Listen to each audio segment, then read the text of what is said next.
افلا یتدبرون القرآن ام علی قلوب اقفالها، یہ قرآن پر تدبر کیوں نہیں کرتے بلکہ ان کے دلوں پر تالے لگ چکے. قفل، اقفال قفل کی جمع، اور قفل کا معنی تالا.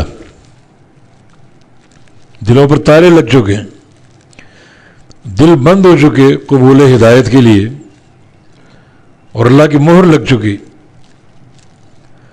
اور اگر یہ قرآن پر تدبر کرتے تو ضرور حق تک پہنچتے، اور ہم ضرور ان کو رسائی دیتے توحید کی طرف، سچے عقیدے کی طرف. مگر ان لوگوں نے قرآن پر تدبر ہی نہیں کیا، غور و فکر ہی نہیں کیا. قرآن سے مراد قرآن و حدیث، کتاب و سنت، یہ دونوں وحی الہی ہیں. انہوں نے تدبر نہیں کیا قرآن پر، دلوں پر تالے پڑ چکے ہیں.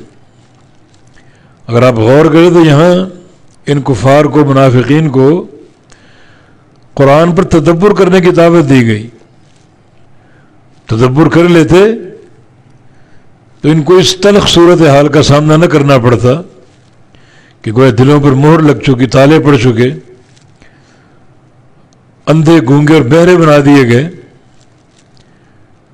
کیونکہ قرآن پر تدبر نہیں کیا. ہماری آیات کو سن لیتے، آیات بینات کو، اس پر تدبر کرتے اور قبول کرتے تو آج ان کی یہ حالت نہ ہوتی.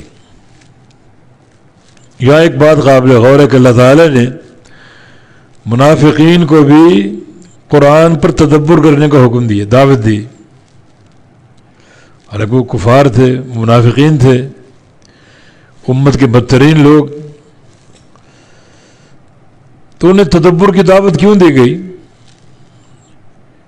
کیونکہ یہ قرآن کتاب ہدایت ہے، پڑھو اس کو، غور و فکر کرو، معنی کا فہم لو، تدبر کرو، تاکہ تم کو فائدہ ہو جائے، تم اسلام کے قریب آ جاؤ. تو اس سے ثابت ہوا کہ منافقین بھی، کفار بھی اگر قرآن پاک پر تدبر کریں تو وہ بھی اس سے مستفید ہو سکتے، نفع اٹھا سکتے ہیں. آج ہمارے یہاں ایک جملہ بڑا عام ہے کہ قرآن براہ راست نہ پڑھو. یہ تو مجتہدین علماء کا کام ہے. ایک عامی شخص قرآن نہ پڑھے بلکہ فقہی مسائل اس کے لیے مرتب ہو چکے، ان کو اٹھائے اور ان کو پڑھ لے. قرآن پر تدبر کرنے کی ضرورت ہی نہیں رہے گی. یہ خطرناک قول ہے، خطرناک روش ہے یہ کہنا کہ ہم قرآن پاک نہیں سمجھ سکتے. یہ بڑے بڑے کبار علماء کا کام، مجتہدین کا کام ہے. یہ نسبت غلط ہے بالکل. اللہ تعالیٰ منافقین کو دعوت دے رہا ہے قرآن پاک پر تدبر کرنے کی. ہم تو پھر بھی مسلمان ہیں. تو یہ دعوت عام ہے سب کے لیے. یہ کہنا کہ قرآن پاک پر غور اور تدبر علماء اور مجتہدین کا کام ہے اور عامت الناس کا کام نہیں، یہ بات غلط ہے. ہاں، تدبر کے قواعد ہیں. ایک عامی شخص اگر قرآن پاک پر تدبر کرتا ہے، ممکن ہے کوئی نئے مسائل پیدا ہوں، نئے الجھنیں سامنے آ جائیں، تو ان کے حل کے لیے علماء سے رجوع کر لے. یہ تدبر کا حسن ادب بھی ہے. یہ نہیں کہ غلط سلط جو سمجھ آئے بس آگے بڑھتے جاؤ، بلکہ ٹھہر ٹھہر کے غور و فکر کے ساتھ آگے بڑھو. تو پھر یہ اشارہ افلا یتدبرون القرآن ام علی قلوب اقفالها، کہ یہ قرآن پاک پر تدبر کیوں نہیں کرتے، غور و فکر کیوں نہیں کرتے. یہ حکم ان لوگوں کو بھی شامل ہو گیا جو قرآن پڑھنے اور قرآن پر تدبر کرنے سے روکتے ہیں، جو کہتے ہیں کہ فقہ مدون ہے، موجود ہے، اس کو پڑھو اور اس سے مسائل اخذ کرو. یہ سوچ غلط ہے. جب اللہ رب العزت منافقین کو تدبر کی دعوت دے رہے تو مسلمان تو بالاولا تدبر قرآن کے اہل اور اس معاملے میں شامل ہیں.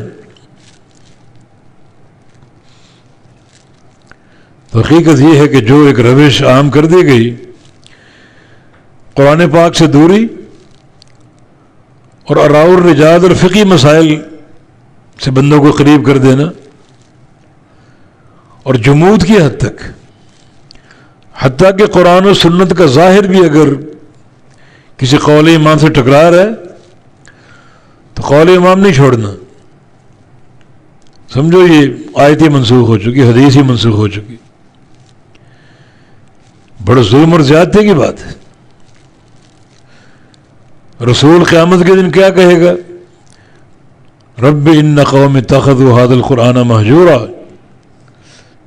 یا رب ان قوم اتخذوا هذا القرآن مہجورا، کہ یا اللہ یہ وہ لوگ ہیں میری قوم کے، میری امت کے، جنہوں نے قرآن کو پکڑا چھوڑا ہوا.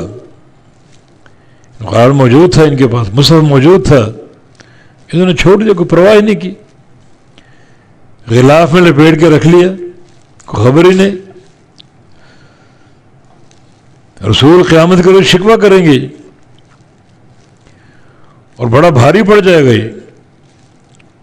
اس لیے آج اس دنیا کی زندگی میں موقع ہے قرآن پاک کو لینے کا، پڑھنے کا، تدبر کرنے کا، عمل کرنے کا، اور جہاں کوئی چیز سمجھ نہ آئے وہاں فوری علماء سے رجوع کیا جائے تاکہ کوئی اشکال باقی نہ رہے. علماء ربانیین جن کی سند اللہ کے نبی تک متصل ہے ان سے رجوع کیا جائے. جو ان کا علم ان کے سینوں میں موجود ہے وہ نفیس علم جو ان کو اپنے اساتذہ سے ملا اور ان کو اپنے اساتذہ سے، تو سلسلہ سند صحابہ سے ہوتے ہوئے نبی علیہ السلام تک پہنچ جائے گا، متصل سند.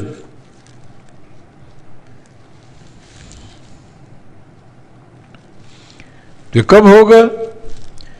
جب اللہ تعالیٰ کے قرآن پر، اس کی مقدس کتاب پر تدبر کیا جائے.